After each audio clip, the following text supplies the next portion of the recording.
ታዲያስ አዲስ በርካታ ተመልካቾች አስተያየቶች እየነገሩ ነው። ለምሳሌ በቤይሩት ፓስፖርት ለማደስ ስንት ይፈጃል፣ በስንት ቀን ይደርሳል የሚለው ማስተያየት ጥያቄ መጥቷል። ስለዚህ አቶ አምቦጋዶ ላርጋለው በኢሚግሬሽንና ዜግነት አገልግሎት ህዝብ ግንኙነት ናቸው። ምንም ችግር የለም፣ ጥያቄዎቻችሁን ከተመልካች የሚመጡትን ለመመለስ ዝግጁ ነኝ ያሉኝ፣ እኔም ደወል አድርጌላችኋለሁ። ጤና ይስጥልኝ አቶ አምቦ። ሰላም ሰይፌ፣ እንዴት ነህ? ሰላም ነው ሆይ? አለን ድንቅ ይመስገን። ስራ ጥሩ ነው? አለን ይመስገን፣ ጥሩ ላይ ነን።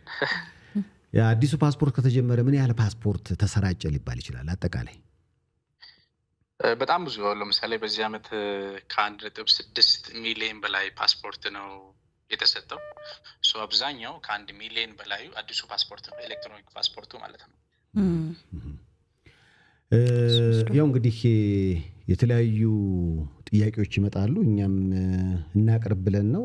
ከዚህ ከቤቱ እንጀምርና የውልሶ አጠገብ ያለችና ፓስፖርት ለማደስ ፈልጋ አፕሊኬሽኑን ስትሞላው እየሰራልኝ አይደለም፣ አስቸገረኝ ትንሽ የሚል ጥያቄ አላት። ምናልባት የሷ ጥያቄ ብቻ ነው ወይስ ከሌሎችም እንዲህ አይነት ተመሳሳይ ጥያቄዎች ይነሱባቸዋል? አንዳንዴ ያው እንደዚህ አይነት ጥያቄዎች ይመጣሉ።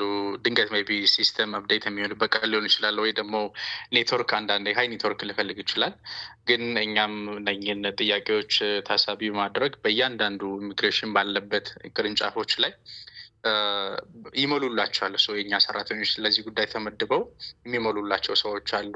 ብዙ ቅሬታ እንደዚህ ኔትወርክ ማስቸገረን ይላል። አንዳንዱ ደግሞ አሞላሉንም አያውቅም፣ ሲስተሙ ክፍት ነው ወይ ደግሞ ኤቭሪቲንግ ምናምን ኖሮት ይሄ አፕዴት ማድረጉን ፋይል አፕሎድ ማድረጉን ብዙ ነገሩን ስለሚያስቸግራቸው ይህንን ታሳቢ በማድረግ በእያንዳንዱ የኢሚግሬሽንና ዜግነት አገልግሎት ቅርንጫፍ ጽህፈት ቤቶች ይሄንን አገልግሎት ይሰጣሉ። ስለዚህ ኦንላይን የሚሞሉላቸው ሰዎች አሉ። ለዚህ የተቀመጠ ሰርቪስ ዴስክ አለ። ጥያቄሽ ተመልሷል? እስኪ ደግሞ ዜድ ይሞክራል። እዛም ትሞክሪያለሽ እንጂ ሌላው እንግዲህ ለምሳሌ ኤምባሲ የሌለባቸው ቦታዎች ሱዳን፣ አሁን የመጣ ጥያቄ ነው። ሱዳን፣ ጆርዳን ያሉ ኢትዮጵያውያን ፓስፖርታችን ኤክስፓየርድ አድርጓል፣ ግን ያለንበት አገር ላይ የኢትዮጵያ ኤምባሲ የለም፣ በዛ ምክንያት ፓስፖርታችንን ማደስ አልቻልንም የሚል ጥያቄ አቅርበዋል። ልክ ነህ፣ ግን ለዚህ መፍትሄ አለው። ኤምባሲዎቻችን ባሉባቸው አካባቢዎች ኦልሬዲ በ35 ሀገራት ፕሮሰስ መጀመራችንን ይታወቃል። ያው አንተም ታውቃለህ። ከዛ ውጭ ግን ኤምባሲዎች በሌሉበት አካባቢ፣ ቆንስላም በሌለበት ቅርብ ላይ ያለው ኤምባሲ ለዚህ ኦልሬዲ ማንዴት ወስዷል። ስለዚህ ቅርብ ወደ ሀገር ወዳለው ኤምባሲ ሄደው ማመልከት ይችላሉ። ከዛ ውጭ ደግሞ ከሀገር ወደ ሀገር መንቀሳቀስ የማይችሉ ከሆነ እዚህም መጥተው የሚያድሱበት ወይ ይመቻቻል። ለምሳሌ ከሀገር የማይወጡ ከሆነ፣ ለምሳሌ ከሱዳን ወደ ኢትዮጵያ መምጣት የማይችሉ ከሆነ፣ በሌጋሊ መግባት የሚያስቸግራቸው ከሆነ በደሴ ፓሲ አንዴ መጥተው እዚህ በቀላሉ ይስተካከልላቸው እና ወስዶ ይሄዳሉ። ግን ቅርብ ላይ ያለው ኤምባሲም ሄዶ ይህን ማንዴት ይሰራል። ለምሳሌ ሳውት ሱዳን ላይ ያለው ሱዳን ላይ ላሉት ዜጎች አገልግሎት ይሰጣል። ቤይሩት አካባቢ ላሉት ደግሞ ይሄ ጆርዳን ዩኤም ቅርብ ላይ ያለው ኤምባሲ ሄደው አገልግሎቱን ይሰጣል። አገልግሎቱን የሚያገኙት ወደ ኤምባሲም የሚመጡበት ሬር ኬስ ካለ ሊመጡ ይችላሉ። ከዛ ውጭ ግን ኦንላይን ፎርሙን ካመለከቱ በኋላ ሰዎችን እልካለን። ኪቱን ይዞ ይሄዱና ሰዎቹ ባሉበት አካባቢ ባዮሜትሪክስ ዳታቸውን ይወስዳሉ፣ አሻራቸውን ኤቭሪቲንግ ማለት ነው። ስለዚህ ባሉበት ተደራጅተው ከኤምባሲ ሰው ይመድባል። ባሉበት ሀገር ሄደው ባዮሜትሪክሳቸውን ወስደው ፓስፖርታቸውን የሚያድሱበት ሚንስ ስላለ ሁለት አማራጮች አሉ ማለት ነው ለዚህኛው ጥያቄ። ከዛ ውጭ ደግሞ አሜሪካን አካባቢ ዋሽንግተን ዲሲ ኤምባሲ ያው ፓስፖርት ለማደስ ሙከራ አድርጌ ነበረ፣ ብዙ አበረታች ነገር የለም የሚል አስተያየትም አይቻለሁ። ያው የተመልካቾችን ጥያቄ ነው የማቀርበውና ምናልባት አሜሪካን ዲሲ ያሉ ኢትዮጵያውያን ፓስፖርታቸው ኤክስፓየርድ ሲያደርግ የሚያድሱበት አሰራር እንዴት ነው? ኦልሬዲ እንደ አዲስ እዛው አሁን ተጀምሯል። ዲሲም ሌላም አንድ ቆንስላ በሰሞኑ የምንጨምር ይሆናል እዛው አሜሪካ ሆነው ዲሲም እዛው ባለበትም ሜሪላንድ አካባቢም ግዴታ ዲሲ ኤምባሲ መምጣትም አይጠበቅባቸውም። ኦልሬዲ ይሄ ማንዴቱ ለኤምባሲው ስለተሰጠ እንዳልኩ ኤምባሲው ባሉበት አካባቢ ሄደው ባዮሜትሪክስን ወስዶ ሊያስተናግዳቸው ይችላል። ከዛ ከዲሲ ውጭም ደግሞ እንዳልኩ ሌላ ቆንስላ ደግሞ ይጨመራል ይህንን አገልግሎት የሚሰጥ በአሜሪካ ነገር በዛ ወይ ይስተናገዳሉ። በጥቂት ቀናት ውስጥ የሚስተካከሉ ይሆናል። ተጨማሪ ስለምንከፍት ከዛ ውጭ ደግሞ አሁን ያለው አገልግሎት ኦልሬዲ አሮን ነው ሜቢ ቆይቶ ሊሆን ይችላል ኤምባሲውን ቪዚት ያደረጉት። አሁን ግን ብዙ ነገሮች እንደ አዲስ ስለተጀመሩ ሰሞኑን እንደ አዲስ እየጀመረን ስለሆነ ጥያቄያቸው ምላሽ የሚያገኝ ይመስለኛል። ሰርቪሶች ያለውት ፊንላንድ ነው። ፓስፖርት ሊያልቅ ነው እና ምን ይሻለኛል አቶ አምቦን ጠይቁልኝ ይላል ደግሞ ሌላው ተመልካቻችን። ኦልሬዲ ፊንላንድ አውሮፓ ነው። አውሮፓ ላይ ብዙ ሀገራት ላይ ጀምረናል። ስዊዘርላንድ አለ፣ ጀርመን አለ፣ ብራሰልስ አይ ቲንክ አለ። ብዙ ሀገራት አለ። እዛ አካባቢ ደግሞ ታውቃለሽ ቪዛ ያለው ሰው ይሄ ኢዚ ነው አውሮፓ ውስጥ ሙቭ ለማድረግ የሆነ ቦታ ሄደው ማደስ ይችላል ፓስፖርቱን።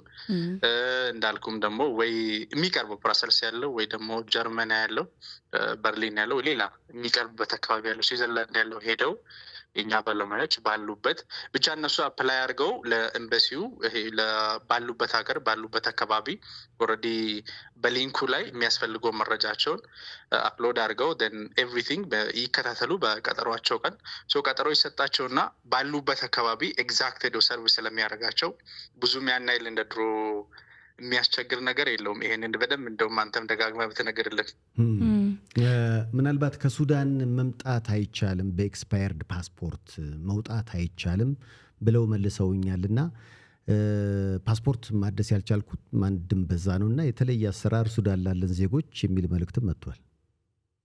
እንዳልኩ ወይ በሱዳን ያለው ኤምባሲያችን ሳውት ሱዳን ያለው ኤምባሲያችን በደቡብ ሱዳን ሄደው ሊያስተናግዳቸው ይችላል ባሉበት።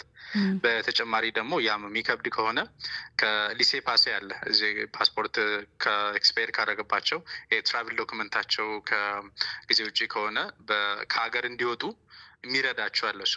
የዛ ሀገር መንግስት ይሰጣቸዋል ሊሴ ፓሴ። በሊሴ ፓሴ መውጣት ይችላሉ ከሀገር የትም ሀገር መንቀሳቀስ ስለሚችሉ በሊሴ ፓሴ መጥተው እኛ ደግሞ ኢትዮጵያ መሆናቸውን ስለምናውቅ ዶክመንታቸውን ኤቭሪቲንግ እኛ ጋር ልከው ኢዚሊ ደግሞ እዚህ ፓስፖርት ተሰጥቷቸው ሊመለሱ የሚችሉበት አጋጣሚ አለ። የአስቸኳይ ፓስፖርት በምን ያክል ሰዓት መሰጠት ተጀምሯል? አስቸኳይ ፓስፖርት በምን ያህል ፍጥነት መሰጠት ተጀምሯል የሚል አንድ ጥያቄ መጥቷል። አስቸኳይ ፓስፖርት 3 አይነት ነው ያለን። የ5 ቀን አለ፣ የ2 ቀን አለ፣ የግማሽ ቀን አለ። ስለዚህ በዚህ ቀናት ውስጥ ማንኛውም ዜጋ መጥተው መስተናገድ ይችላል። ወረቀት ተጨማሪ ከዚህ በፊት የሕክምና አስቸኳይ ሲሆን የተለያዩ ወረቀት ዶክመንቶች ያስፈልጉ ነበር። ካሁን በፊት የሕክምና ተጨማሪ ዶክመንቶች ተጨማሪ ነገሮች ያስፈልጉ ምንም አያስፈልግም። አሁን የስፔሻሊ እድሳት ላይ ለእድሳት የሚመጣ ሰው የጊዜው ያለፈበትን ፓስፖርት እና ፋይዳ ነምበሩ ብቻ ነው ይዘው መምጣት የሚጠበቅበት። ግዴታ አይዲውን ካለው ሰየው፣ አይዲውን ከሌለው ፋይዳ ነምበር ያለው ሰው ለፋይዳ አፕላይ አድርጎ አይዲው እንኳን የማይደርስለት ቁጥሯን ይዞ ከመጣ ኢዚሊ ይስተናገዳል። ከዛ ውጭ አንድ ሰው ኢትዮጵያ የሆነ ሰው የልደት ሰርቲፊኬት፣ ፋይዳ እና የቀበሌ መታወቂያ የታደሰ ይዞ ከመጣ ማንኛውም ኢትዮጵያዊ የፈለገውን ግልጋሎት ማግኘት ይችላል። ሌላው ምን ያህል በስራችሁ ያሉትን በየኤምባሲው ያሉትን አሰራር ትቆጣጠራላችሁ? ምክንያቱም ጀርመን ያለው ከዚህ ከፓስፖርት ጋር በተገናኘ የሚሰጠው አካል ስንደውል ስልክ እንኳን አያነሱም። ለኢንፎርሜሽን እንኳን ለመጠየቅ ምላሽ እያገኘን አይደለንምና እንዲህ አይነት ቦታ ላይ ያለውን አሰራርስ የምትቆጣጠሩበት መንገድ አላችሁ ወይ ተብላችኋል? ይሄንን ነገር ብቻ ለብቻ የሚቆጣጠር አንድ ዳይሬክቶሬት አለ፣ የቆንስላ ዳይሬክቶሬት የሚባል። ከዛ ውጭ ደግሞ በምክትል ዋና ዳይሬክተር ለኢሚግሬሽን ዘርፍ ነው ተጠሪነቱ ይሄ ነገር። ስለዚህ በየቀኑ ሪፖርት ይኖራል፣ አፕዴት ይደረጋል። ሰው ክብርት ዋና ዳይሬክተሯም በበላይነት ትቆጣጠራለች። ሪፖርት በየቀኑ ከየኤምባሲዎቹ ትቀበላለች። በመሀል ግን ሜቢ ብዥታ እንዳይፈጠር ይሄንን አዲሱን ሲስተም ለመጀመር ለአንድ ወር አካባቢ ይሄ አገልግሎቶቹ ተቋርጦ ነበር በየኤምባሲው። ሜቢ በዛ መሀል ሊሆን ይችላል። ከዛ ውጭ ደግሞ ይሄ በጣም አሪፍ ነገሮች ኦንላይን ስለሆኑ እንደ ድሮ ስላልሆኑ ክፍያውም ምንም ኤቭሪቲንግ ኦንላይን ስለሆነ የሚያስቸግር ነገር አይኖረውም። እንደው የሚያስቸግር ነገር እንኳን ከሆነ ብዙ አንዳንድ ይሄ ሪፖርት የበዛበት ኤቪደንስ ቤስድ የሆነ ነገሮች ካሉ እርምጃ ወስደንም እናውቃለን። አሁንም የምንወስድበት ይሆናል። ስለዚህ በመረጃ የተደገፈ ክሊር የሆነ ኢንፎርሜሽን ካላቸው ምንም ችግር የለውም። ዲቴይል ፈርዘር ተካሄደው ኢንቨስቲጌት ይደረግና እርምጃ ይወሰዳል እንደዚህ አይነት ነገሮች ካሉ። እስካሁን ግን ወስደንም እናውቃለን። በትኩረትም ደግሞ ይሄ ክትትል ስላለ ያን ያህል የሚያስቸግሩ ነገሮች የሉም። እንደ ድሮ ብዙ ነገሮች ኦንላይን ስለሆኑ ብዬ ነው። አሁን ያለሁት ካናዳ ነው ይላል ቀጣዩ ተመልካቻችን ደግሞ። አሁን ያለሁት ካናዳ ነው። ከዚህ በፊት ኬንያ እያለሁ ስሜን ቀይሬያለሁና ፓስፖርቴንም እዛው ጥዬ ነበር እና አሁን እንዴት ነው ባስቀየርኩት ስም ፓስፖርት ማውጣት የምችለው ብለውታል። ምንም ችግር የለውም። ከፍርድ ቤት ስም ያስቀየረበትን ወይ ደግሞ ካስቀየረበት ሀገር ወረቀት ይዞ ይመጣል። በቀላሉ ፓስፖርቱን ያገኛል። በጣም ቀላል ነገር ነው። በምን ያክል ጊዜ ዶክመንት ብቻ ይደርሳል? ይኖረው ስም የቀየረበት ዶክመንት እጁ ላይ ካለ በዛ መሰረት ፓስፖርት ይሰጣል። ምንም ችግር የለውም። የሎ ካርድ የሚሆን ለምሳሌ ኢትዮጵያውያን ሆኖ ትውልድ ኢትዮጵያውያን ሆኖ የሌላ ሀገር ፓስፖርት ከያዙ እዚህ ኢትዮጵያ እያሉ ስማቸው ሌላ ከነበር ያ ዶክመንት ስለሚያስፈልግ የሎ ካርድ ለማውጣት የእሱ ዶክመንት የማይመሳሰል ከሆነ በአዲስ ስም ምክንያት ከሆነ ስሙን የቀየረበትንና የድሮ ዶክመንቶቹን አያይዞ ኢዚሊ ግልጋሎቱን ያገኛል። የፓስፖርቱን ተመሳሳይ ነገር። እኔ ደግሞ የተበላሸብኝ ልደት ቀኔ ነው እና እሱን በተመለከተ እንዴት ይታረማል? ሊታረም ይችላል ወይ የሚል ጥያቄ መጥቷል። የመረጃ ስህተት ይታረማል። ምንም ችግር የለውም። ቀላል ነው እሱ። የልደት ቀኑ አይ ቲንክ ከአንድ ዓመት የማይበልጥ ከሆነ ክፍያ የለውም። ከዛ በላይ ከሆነ ነው እንጂ እሱም ይስተካከላል። ዋጋን በተመለከተ ዋጋስ እንዴት ነው? ምክንያቱም ቀደም ሲል እንደገለጹት ሶስት አይነት ፓስፖርት የማውጣት መንገዶች አሉ ብለዋል። በጣም ፈጣን፣ መካከለኛና በመደበኛ። አስቸኳዮቹን የነገርኩ። ከዛ ውጭ መደበኛው 5,000 ነው። በ45 ቀን ይደርሳል። ከዛ ቀጥሎ 20,000 ነው፣ በ5 ቀን ይደርሳል። ከዛ በመቀጠል የ2 ቀን ነው፣ 25,000 ነው። ከዛ የግማሽ ቀኑ 40,000 ነው፣ ፕሪሚየሙ ማለት ነው። በየሀገሩ አሁን ኢንፎርሜሽን ማግኘት አልቻልንም፣ ስልክ አያነሱም የሚለው የተለያዩ ሀገራት ላይ ነው ያለውና ምናልባት ቅድም ያሉት አካል ቁጥጥሩ ላይ ጠበቅ እንዲያደርግ የሚማጸኑ የሚመስሉ ጥያቄዎችን መጥተዋል። በጣም ጥሩ። አንዱ እንደውም ለዚህ መፍትሄ ሴፍሻ ይሄ በአይሲኤስ ሪዞልቭ የሚል አፕሊኬሽን አለ። ኦልሬዲ በሰው ኦንላይን ኮምፕሌን የሚያደርግበት ኮምፕሌኑን የሚያቀርብበት በአፕ ስቶር ላይም በፕሌይ ስቶር ላይም ገብቶ አይሲኤስ ሪዞልቭ የሚል አለ። እሱን ዳውንሎድ አድርገው በሱ ቀጥታ ይሄ ያላቸውን ቅሬታ ማድረስ ይችላሉ። ይህንን የዋና ዳይሬክተር ምክትል ዋና ዳይሬክተሮቹ ናቸው ቀጥታ ኮንትሮል የሚያደርጉትና ደን ለዚህ የተቀመጠ ዳይሬክቶሬት አለ፣ የመልካም አስተዳደር ዳይሬክቶሬት። በቀላሉ ያላቸውን ቅሬታ ወይ ደግሞ ከአገልግሎት ጋር በተያያዘ የትኛውንም መረጃ በዛ በአይሲኤስ ሪዞልቭ ላይ ገብቶ ማስቀመጥ ይችላሉ። ይህንን ዴይሊ ሞኒተር ስለሚያደርጉ ዋና ዳይሬክተሯም ምክትሎቹም በቀላሉ ጥያቄያቸውን መልስ ያገኛል፣ ችግርም ካለ መብት ያገኛል ማለት ነው። ኦንላይን ስለሆነ ባለበት በዚህ አፕሊኬሽን ላይ ገብቶ ማመልከት ይችላል ኢዚሊ። እሱ እንደውም በጣም ቀላል መብት ነው። ያው ኢሜይሎችም አሉ፣ የስልክ አድራሻዎችም አሉ ወደ ዋና ቢሮ የሚያመለክቱበት። አፕሊኬሽኑ ግን ሞር በጣም ቀላል ነው፣ ኢዚ ቱ ዩዝ።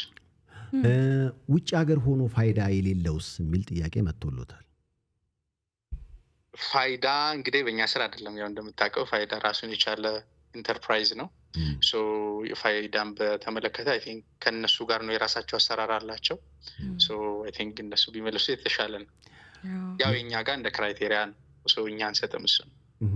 ሌላው ምናልባት ዋጋችሁ ላይ ሁሉን ማዕከል ያደረገ በተለይ 45 ቀን የሚፈጀው በዛ ደረጃ ከፍ ያለ ዋጋ መጠየቁ 5,000 ብር ስለምን ከዛ ማነስ አልቻለም ወይ የሚል ደግሞ ዋጋ ተወደደ አይነት አስተያየትም እያየሁ ነው። አቶ አምቦ ያው ሴፍሻ ከዚህ በፊት ታውቃለህ የነበረው ፓስፖርት 2,000 ነበረ ሰው የሚከፍለው። 5 ዓመት ነው የሚያገለግለው። ትዝ ይልህ ከሆነ አይደለ? ይሄኛው 5 ዓመት ነው 10 ዓመት ነው የሚያገለግለው አንድ ሰው ፓስፖርት ከወሰደ። ይሄኛው ፓስፖርቱ 10 ዓመት ነው የሚያገለግለው።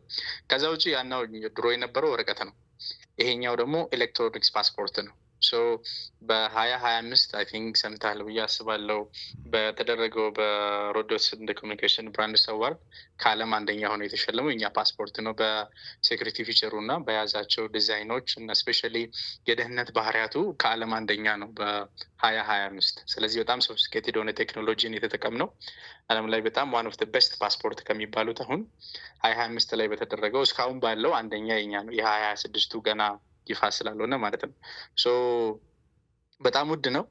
እንደውም በብዙ ጊዜ ኢሚግሬሽን ሲባል በዚህ መልእክት ማስተላለፍ የምፈልገው ብዙ ሰው ይሄ ገቢና ለገቢ ተገኘ እንደዚህ ሆነ ሲባል አብዛኛው ሰው የኢሚግሬሽን ገቢ ከፓስፖርት ይመስለዋል። አብዛኛው ገቢ ከኢሚግሬሽን ነው። ፓስፖርት እንደውም የ25 ቀኑ ብቻ ነው ራሱን የሚችለው፣ ትርፍም የለውም ከሳራም የለው። ይሄ የ25,000 ማለት ነው።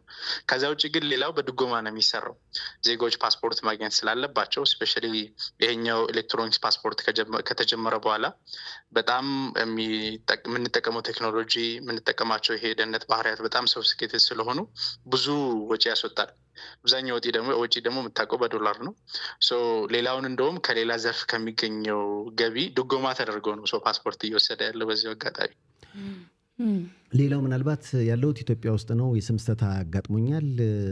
ምናልባት የስህተቱን ለማረም እንዴት ምን ብዬ ነው መሙላት ያለብኝ የሚል ጥያቄ መጥቷል።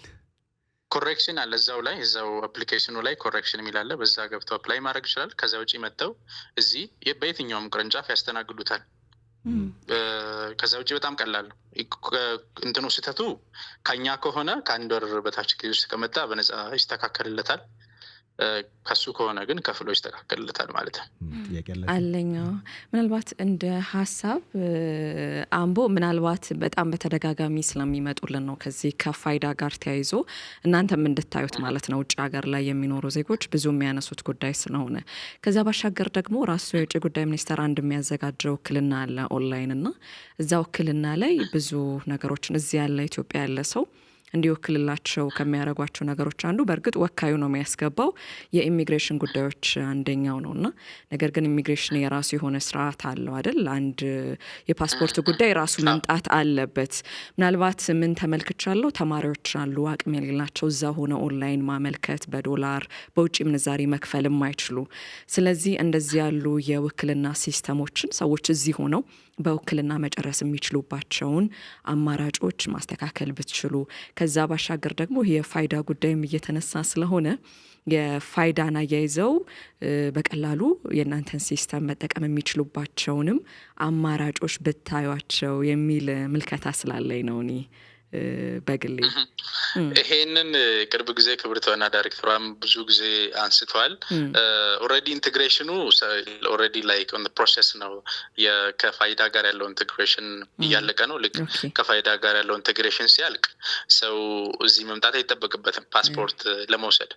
አሁን ግን በውክልና ፓስፖርት የማንሰጥበት ምክንያት ባዮሜትሪክሱን የተወከለ ሰው መስጠት አይችልም። ባዮሜትሪክስ ማለት የአይን አሻራውን አይኑን እጁን ምናምን አሁን ለሰንበዲ መስጠታችን ማንቺ ያንቺ ለሌላ ሰው አይሆንም። እንደዛ ሆኖም ከተገኘ ላይክ ነው እንትን ነው ክራይም ነው እና የትም ሀገር አትሄጂበትም ዲክቴት ያደርጋል ማሽኑ። ከዛ ውጭ አሁን የአይከባ ባለን ማለት one of the best ፓስፖርት ከሚባሉት ነው ብዬሻለሁ ዓለም ላይ ካለው የብዙ ሀገራትም ዳታ አክሰስ እናደርጋለን እነሱም እንደዛው። ስለዚህ በጣም ብዙ ችግር ያመጣል ለዛ ሰውዬ። በዛ ምክንያት አንድ ሰው ተወክሎ ባዮሜትሪክስ መስጠት አይችልም። መልሱ እሱ ነው። ለዛ ነው ሰው በውክልና ፓስፖርት መውሰድ የማይችሉ ለሰው። ከዛ ውጭ ግን እንዳልኩሽ ይሄኛው ኢንቴግሬሽኑ እያለቀ ነው። ሞስት ፕሮባብሊ በዚህ አመት ላይ መጀመሪያ አካባቢ ያልቃል ብለን ተስፋ እናደርጋለን። በእኛ በኩል ያለው ቁርጠኝነት በጣም ከፍተኛ ነው። እነሱም እንደዛው ነው። ግን ሲሪየስሊ መታየት ያለበት ይሄ ፓስፖርት ሲባል ዳታ ሲባል ኢዚ አይደለም። በጣም ሲሪየስ ኢሹ ነው። የዳታ ኢሹ እና ፕራይቬሲ የሰው ዳታ የሁሉም ኢትዮጵያዊ የሌላም ነው ዳታኛ ጋር ያለው እና ኢንቴግሬሽን ሲሰራ ብዙ ነገር ላይ ጥንቃቄ ይፈልጋል። ከዛ አንጻር እና ለዛ ነው ትንሽ ጊዜ የሚወስደው። እነሱ ሲያልቁ ማንኛውም ሰው ቤቱ ሆኖ አፕላይ አድርጎ በቀላሉ ፓስፖርቱን የሚያገኝበት ቤቱ ድረስ የሚሄድበትን ግልጋሎት ይሆናል ማለት ነው። ከዛ ውጭ ግን ለአቅመ ደካሞች እና እዚህ መምጣት ለማይችሉት ይሄ ቤት ለቤት ፕሮግራም ይሄ ኦልሬዲ ብዙ ነገሮች የዕቃ ግዢና የሰዎች ስልጠና አልቋል። በቅርቡ ግን ስለምንጀምር እሱን እንግዲህ ስንጀምር እናሳውቃቸዋለን። ባሉበት ሄዶ ስፔሻሊ ከቤት መምጣት ለማይችሉ ሰዎች ቤታቸው ድረስ ሄደን አሻራ ወስደን ፓስፖርት እንዲያገኙ የምናደርግበትን ወይ ኦልሬዲ ተጠንቶ ነገሮች ሁሉ አልቀው በዚህ አመት እንጀምራለን። ግን ኤግዛክትሊ ቀኑን ስንጀምር ግን ማሳውቃቸው ይሆናል። አንድ ሁለት ጥያቄዎች ምናልባት በስደት ምክንያት ዜግነታችን የቀየርንስ ማለት ኢትዮጵያዊነታችን ወረቀት ለማግኘት ብለን ወደ ኤርትራ የቀየርን ሰዎችስ ኢትዮጵያ ቤተሰብ ለመጠየቅ መጥቼ ነበረ ከዛ በስተት በድሮ የኢትዮጵያ ዝቅ አድርገው እስኪ ኤርትራዊ መሆኔን ነው የሚገልጸው።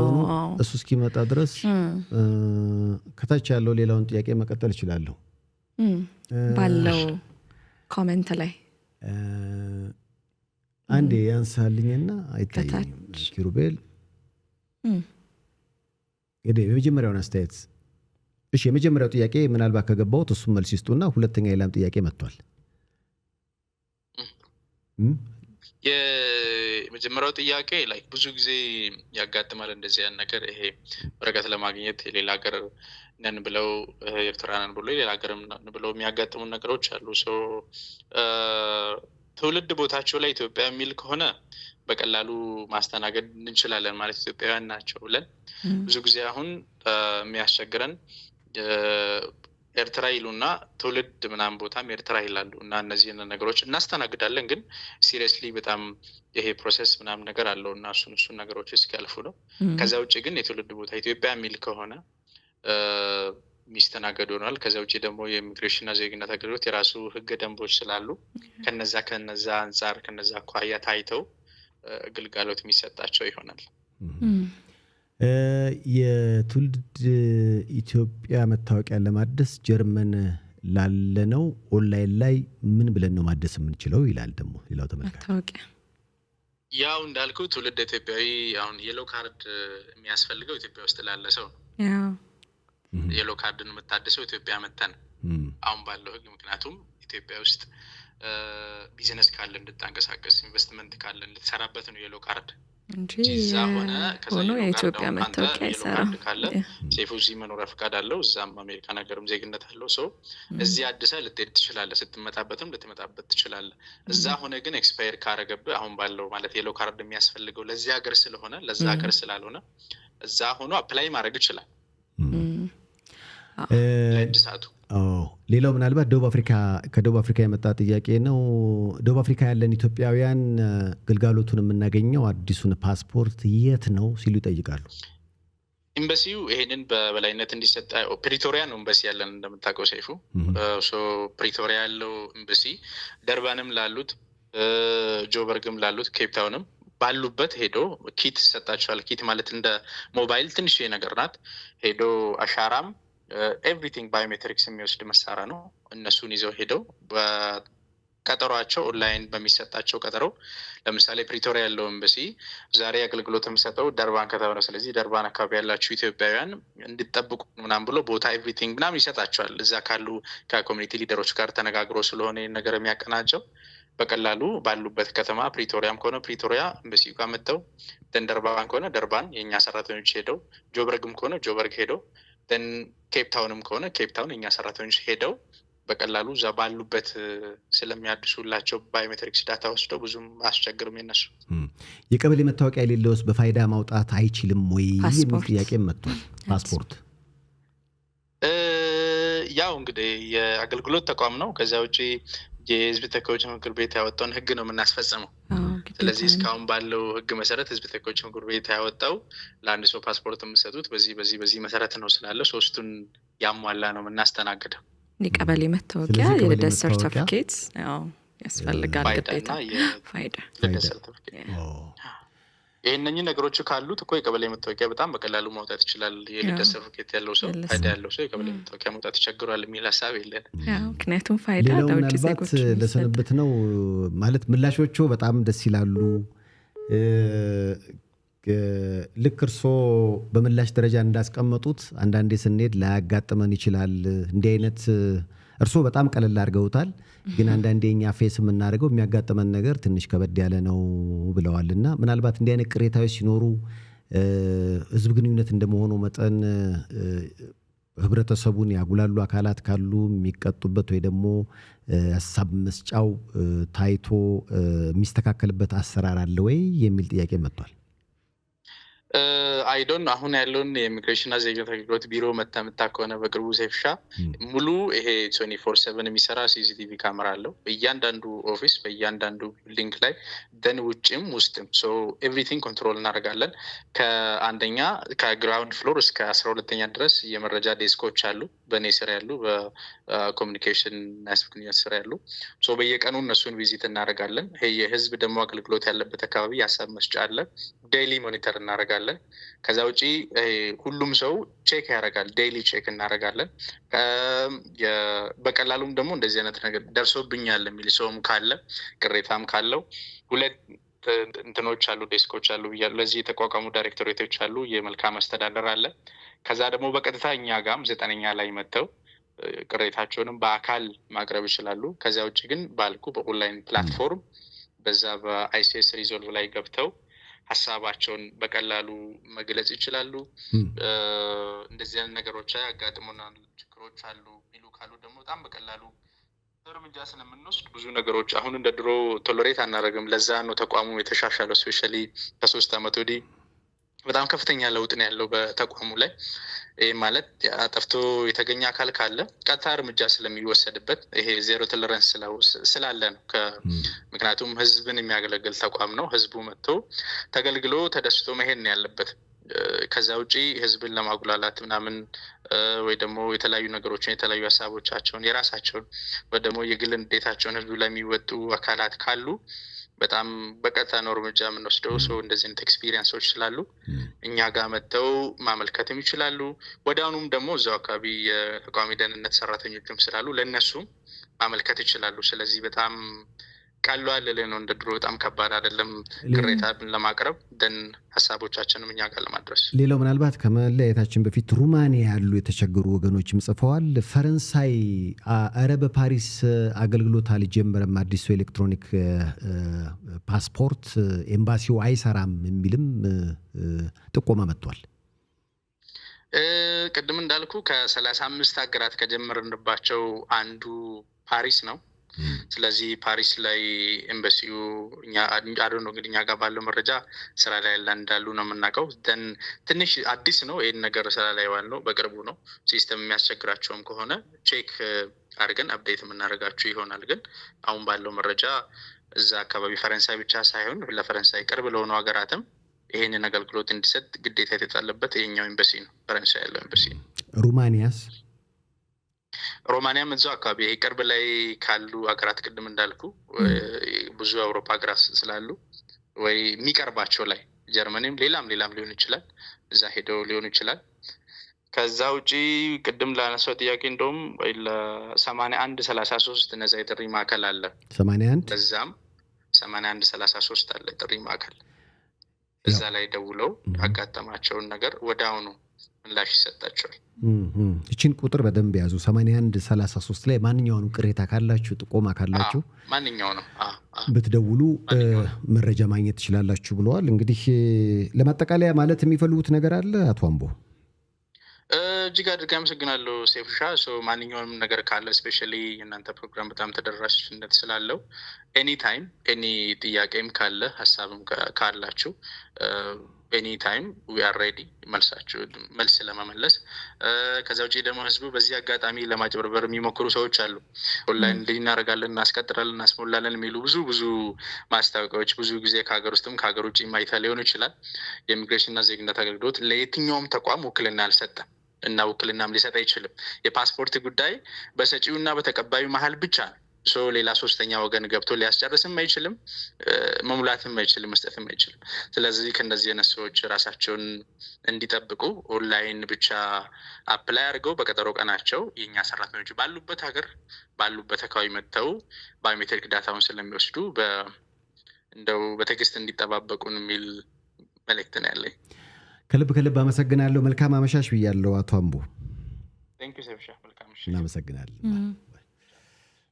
ያው እንግዲህ በአድማጮቻችን ጥያቄ መሰረት ቀደም ሲል በተለይ ከፓስፖርት ጋር በተገናኘ ብዙ ሮሮ ነው ያለው ስለዚህ አቶ አምቦን ደውሉልን አላችሁ በኢሚግሬሽንና ዜግነት አገልግሎት የህዝብ ግንኙነት ኃላፊ ናቸው ስለዚህ ወደፊትም ጥያቄ ካላችሁ ለመመለስ ዝግጁ ናቸው ግን እቺን ቁጥር በደንብ ያዙ በመላው ዓለም ያላችሁ የዚህ ፕሮግራም ተከታታዮች 8133 ያዙ እዚህ ስልክ ላይ 8133 ላይ በመደወል ቅሬታችሁን ማቅረብ ትችላላችሁ በቂ መረጃ ማግኘት ትችላላችሁ ቀደም ሲል እሳቸው እንደነገሩን እንግዲህ በተለይ አሁን አሰራራችንን አዘምነናልና ማንኛውንም ጥያቄ አሁን ለእሳቸው እንደቀረበው አይነት 8133 ላይ ብትደውሉ ጥያቄውን ለመመለስ ዝግጁ ነን ብለዋል። ታሪክ ነው።